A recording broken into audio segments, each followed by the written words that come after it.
got home and found all my stuff packed outside. My daughter was in tears and didn't want to talk to me. Have the past secrets you thought you buried far away ever came back to haunt you in your present life? Secrets that I completely forgot about have resurfaced, and now it's threatening my marriage and relationship with my daughter.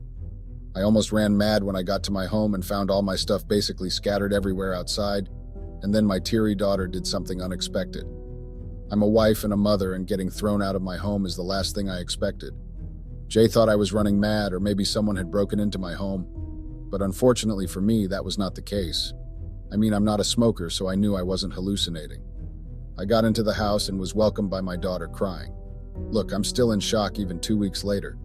The way she cried and stared at me like I did something so wrong broke my heart. I looked everywhere for my husband, but I didn't see him that day. Surprisingly, my daughter refused to talk to me no matter how hard I tried. All she did was hand me a note from my husband that said I must leave the house. Yes, that's what was written in the note. Now I know this sounds surreal and you all must be confused. Just like I was confused when I saw my things outside and the note that instructed me to leave the home I had lived in for 20 years. Well, it's a complicated story that may involve cheating and deep secrets that are honestly disgusting. When I left the house that day, I could have just pretended like nothing happened and moved on with my life. But my desire to save my 70 years of marriage has left me unraveling the biggest secrets of my life. Judge me as you want, but please do not open my healing wounds. I don't know what's going on, but I do have secrets that I suspect might be the cause of this. Kindly bear in mind that the names I'll be referring to are not real in this story. I do not want to reveal our identities in case of further damage. Everybody is on here these days, so I need to protect my family. I will not be boring you with any background stories. All I'll be putting on here is that I am married, and I have been married for over 20 years. I'm 43 years old, and my husband is 45 years old. My name is Sylvia, and my husband's name is Desmond. We have an 18-year-old daughter, Diva. Diva is in her last year of high school now. Honestly, I got married early, but it was never a problem because I've always wanted to marry early. My marriage with Desmond started out great, and it stayed that way even after the birth of Diva 2 years later. But everything changed after our 5-year anniversary. I won't directly call myself hot, but I'll just say men have always found me attractive even till this day. This was almost a problem at the start of our marriage, but I was so innocent and naive that the thought of cheating sounded like the death penalty for me. And Desmond knew this, so what almost became an issue died down quickly. But with time, I started having the forbidden thoughts. I literally got married immediately after college at the age of 23. That meant I hadn't explored men before. In fact, my husband was the only man I had ever been with, and I married a virgin. I was raised by very strict parents with limited computer devices, so my mind was never corrupt. But with time in my marriage, I began to notice the massive male attention I managed to attain even without trying. Specifically, this started after our 5th-year anniversary. Everything is peculiar to this time because that's the time we moved to another state. We were in Arizona before, but we decided to move to New York since Desmond had gotten a better job opportunity there. We got to a new environment without my parents' watchful eyes or my idleness as a housewife and mother of a toddler. That sounded weird, right? Okay, let me explain. First of all, even though I was married, my parents' strict aura never faltered. They still visited and kept an eye on me. I'm an only child, and my parents, especially my father, had always been keen on me taking only the right steps in life. According to them, they want to die knowing that their only child never turned out bad. At first, I understood their obsession with making sure I was doing the right thing, but every time it got frustrating and annoying. I was already 28 years old by them and a mother to a 3-year-old. I felt like I just needed to stop being watched and develop as a human being independently. Secondly, I had been a housewife for 3 years at that point. I worked for the first 2 years of marriage, but after my very risky pregnancy, I got a health scare and had to recover at home and also become a committed nursing mother. Thankfully, Desmond's new job opportunity came at the right time. At that point, I was so frustrated with my parents and tired of staying at home in the same environment that I didn't mind moving to a new place in a new state. But on the outside, I didn't show any enthusiasm at all because Desmond was anxious and my parents were not happy at all. I tried to pretend like I was also not happy about moving, but nope, I was elated. I mean, who wouldn't be? I was 28 freaking years by that time, and most 12-year-olds had seen the world more than me. I was suffocated and tired of being guided every step of the way. I didn't even know who I truly was because I seemed to be following a handbook on life. Now don't confuse these facts, please. I didn't have any issues in my marriage. We were living great, and Desmond was supportive as a husband and even better as a father. He provided for the family, and that provision even doubled after we moved to New York. New York. We all know about New York, right? The place where you can find the rich hustling and bustling like never before. My parents hated the idea of me coming to New York of all places, but I just couldn't say no to coming. We got a condo and settled in barely 5 days after staying in a hotel. Desmond's job was lucrative as hell, so money at that time wasn't a problem. At first, I was extremely busy with enrolling Diva in school, knowing her school schedule and trying to join the PTA and everything parent-related. I badly wanted to make sure she didn't hate the chance to feel it too much. I'd always loved Arizona my whole life, so I didn't know how change would be for a 3-year-old. Desmond was also worried, so I made sure she settled in fine. After making sure my daughter got comfortable, it was now time for me to settle in and make friends. First, I started off with getting familiar with places other than Diva's school. I would go out to eat once in a while, go shopping, or do one thing or another every day. I did that because I wanted to live a little and see the world. I knew that for most people, New York was a destination place or a vacation location where they caked to relax and let off steam. I had moved into New York, so I wanted to make the best of it. I asked Desmond to take time off work so we could go for picnics at the beach or go for ice cream. But Desmond had just resumed his new position at his new place of work, so he had to work hard to make a good impression. We had already spent a lot of money and he needed to make sure he kept the lucrative job. I completely understood that and didn't want to be a hindrance to his work. Desmond was kind enough to send money and tell me to go for ice cream once in a while or even go shopping as often as I wanted. Of course, I was more than happy to do that. And that's how it all began. I can swear that before moving to New York, I've never had secrets before. But after moving to New York, I started keeping secrets. Men, oh men. Men stared everywhere I went. Yes, I know I am in good shape. At least my Gen Z daughter has called me Coca-Cola shaped and claims I have facial features that are to die for. Back then, the attention was very new to me. People started in Arizona, but I was either with my husband or parents, so it was never too obvious. But in New York, no one cared. Not even the huge wedding ring on my finger stopped men from approaching me and trying to pay when I shopped at boutiques. I never told Desmond about it. I don't know why, but even though I wanted to, I kept the new attention I was getting to myself. Normally, I'd talk to my mom and she would have immediately stopped me from going out, but she wasn't there, nor was my father. And the thought of Desmond ending my freedom because of the attention I was getting made me shut my mouth. From one of my shopping escapes, I made a new friend. We had ran into each other so many times after exchanging numbers that we practically became besties. My only best friend before was my mom, and my closest friend was Desmond's cousin, who was also married. So there was basically nothing like a best friend other than family. Her name is Tina, by the way. Through Tina, I made a bunch of friends out of the blue. Tina never ceased to tell me how beautiful I was. She claimed I didn't even know it, and I was clueless. It was all just funny words to me till she encouraged me to use my influence on men to get free passes. It started as casual talks, but she got serious. I was confused by the concept of what she meant, but then my other friends explained it. And that's how my bold lifestyle started. I started entertaining men, and they started paying for everything I dared look at. It all started with giving out my number to flirting and then going for coffee. I was literally spiraling out of control. No one could tell me anything because I suddenly got aware of my looks.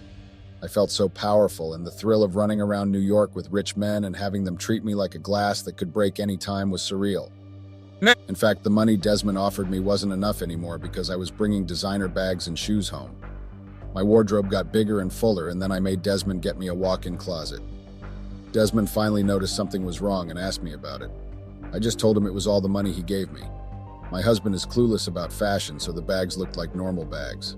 Like always, stuff like that always started with flirting, right? And then it would graduate to something else.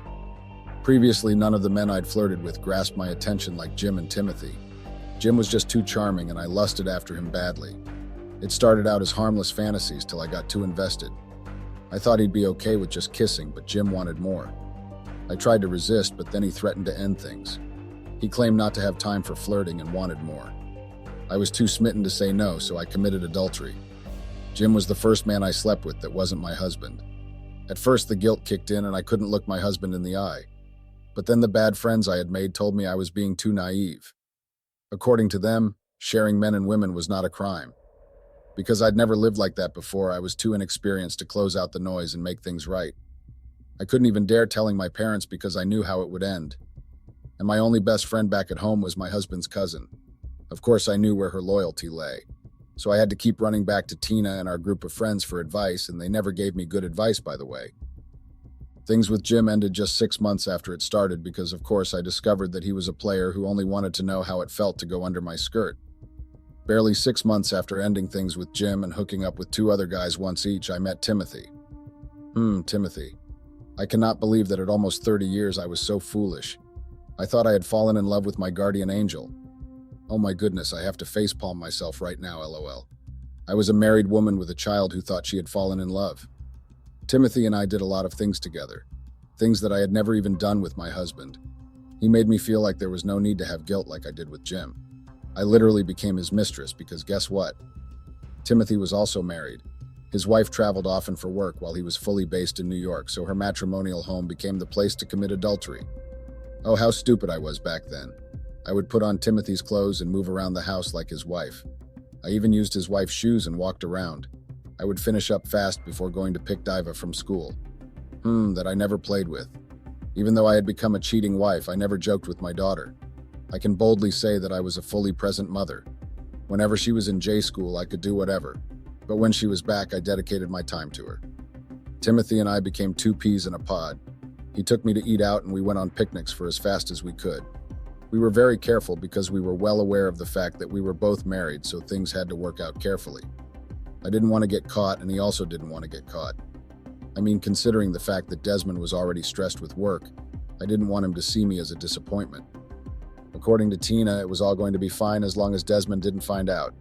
With time, even I believed that this was true. I felt like his lack of knowledge would make things better, and it wouldn't hurt anybody if none found out. But Desmond wasn't dumb. He started noticing my change of attitude, even though it took him 4 years to know something was wrong somewhere. He saw the designer bags eventually. At that point, we already lived in New York for 4 years, so he started having knowledge about the expensive lifestyle and luxury brands. So he had doubts when he began to see those items with me very often, and he finally confronted me. He didn't just rush into it. He gathered huge amounts of evidence and confronted me with a lot of facts. I could tell that he was extremely angry when he started asking questions. I'd never seen him that angry before, to be frank. I couldn't brush the questions away because there was no excuse to make. I could tell that he already knew that I wasn't funding that lifestyle with his money. And of course, he knew I didn't have money of my own because I wasn't working. So there was obviously a third party in question. Our daughter was already 7 years old at that point. I'd grown a little tired of Timothy because frankly, our relationship almost became like marriage. The thrill of it at first was gone. I didn't want to risk my family for him anymore because I just didn't want to continue the relationship. It made no sense anymore, and Desmond's suspicious scared me and made me realize that commitment was better than divorce. I knew my parents would never forgive me if I got divorced or if they found out I cheated after all their strict and protective parenting. It was a no-brainer that Timothy and I had to end things. I knew there was no freaking way I'd tell Desmond the truth and risk getting served divorce papers out of the blue and losing my marriage and ruining my daughter's life. So I told him half a lie and half a truth. I lied that there was a guy who was giving my friend gifts to give me because he liked me. I told him I'd never met the man before, but he was going through my friend Tina. I even swore on my life and made up evidences and fake chats with Tina. Tina also played along and testified that I'd truly never met the man.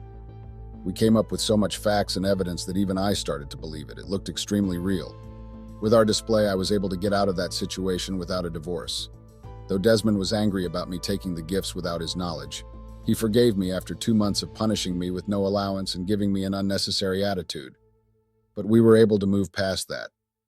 I blocked Timothy and stopped entertaining any advances from men. Desmond was still very protective to the extent that when he got the opportunity, he quit his job in New York and announced that we were moving back to Arizona.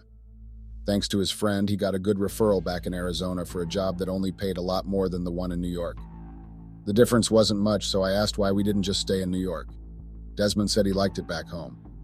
Even though that was his response, deep down I knew that he was just making sure I didn't end up cheating on him. He had no ideas that I already did. To him, he was taking me out of a threatening environment filled with men that sent me money anonymously. I didn't want to protest because I was aware that would be a sign that I actually cheated on him. So just like that, we returned to Arizona after 5 years of living in New York. Diva was already 8 years old and I was 33 years old while Desmond was 35 years old. My parents were more than happy to have us back in Arizona, and of course they resumed being protective, which I suspected was Desmond's plan all along. But at that point in my life, I had done and experienced so much that it didn't bother me anymore. I decided to hurry New York and its events behind me and never mention it to anyone. I even went as far as blocking all the friends I made there, including Tina. I did get a job in Arizona, though, and life was great. Life has been great even 10 years after we moved back to Arizona. So 10 years later, we're here now, but my life is now falling apart. The secrets of the past are now threatening to show up after 10 years. I can't even believe it. This is the wrong time for this. I am 43. What will I do if I get divorced now? My daughter doesn't want to speak to me. She mentioned something like betrayal when she cried and shoved me out of the house after giving me the note Desmond wrote. I do not know what to do, guys. I need help. I'm 100% sure that it's my life in New York that's haunting me. Otherwise, I haven't done anything that would send me out of the house. Please help me. What could it be? What should I do?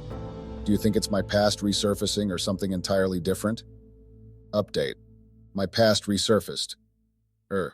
It's a year since this post and you all have been asking for an update. Well, I answered the question immediately. It's my past that found its way back to haunt me mercilessly. After brainstorming and trying to find a crease somewhere, the truth started unfolding when Desmond visited me with divorce papers. I had moved in with his cousin, who mercifully accepted me in because she was just as confused. I refused to sign the divorce papers because I had no idea what was going on. I followed Desmond to the house against his wish and demanded he answer all my questions. I also asked Diva to explain why she was a crying mess and why she shoved me out of the house. I also demanded to know why they packed my things out. Initially, I didn't want to leave that night, but after calling Desmond's cousin, she advised me to come and give them space till I figured out what was going on. I was so confident when I confronted them because I just didn't imagine that my cheating escapees that started 15 years ago and ended 11 years ago would suddenly find its way back to my life. But my confidence got crushed when the truth finally found its way to light. I was left embarrassed, disappointed, betrayed, and speechless. Desmond had gone back to New York a week before I was sent packing for a visitation to see his friend there. Initially, his friend was supposed to come and see him, but something came up and he had to go. It happened so fast that he wasn't able to tell me on time. Apparently, he ran into Tina there. He had been going to New York to and fro over the last 10 years, but this time he ran into her. But guess what? Tina decided to tell him the truth and show him pictures because she was bitter. I cut ties with her after she helped me cover up. She also did it for money because apparently she got bankrupt after I left, reached out to me for help, but I discovered I blocked her. So she held a grudge, and when she saw Desmond, she gave him information in exchange for money. I was basically sold out by the last person I would have suspected. I tried to explain, but Diva and Desmond didn't want to hear any explanation. Desmond told me he was never going to forgive me. It was hard for him to let it go because I lied to him instead of telling him the truth when I had the chance. He couldn't believe that I played him for 15 years. Diva was obviously embarrassed and disappointed and said she wasn't ready to speak to me yet. I eventually signed the divorce papers and moved out of his cousin's house. She wanted me to stay even though she was disappointed, but I was too embarrassed to live under the same roof with her. My parents? I don't even want to recount how they shattered me into pieces with their words. They disowned me on the spot. Though Diva comes to see me once in a while, I've basically lost my whole family. If not for my job that's sustaining me as well as my savings, I don't know what I'd have done. Karma is real and mine came 15 years later, but it still smashed me into pieces.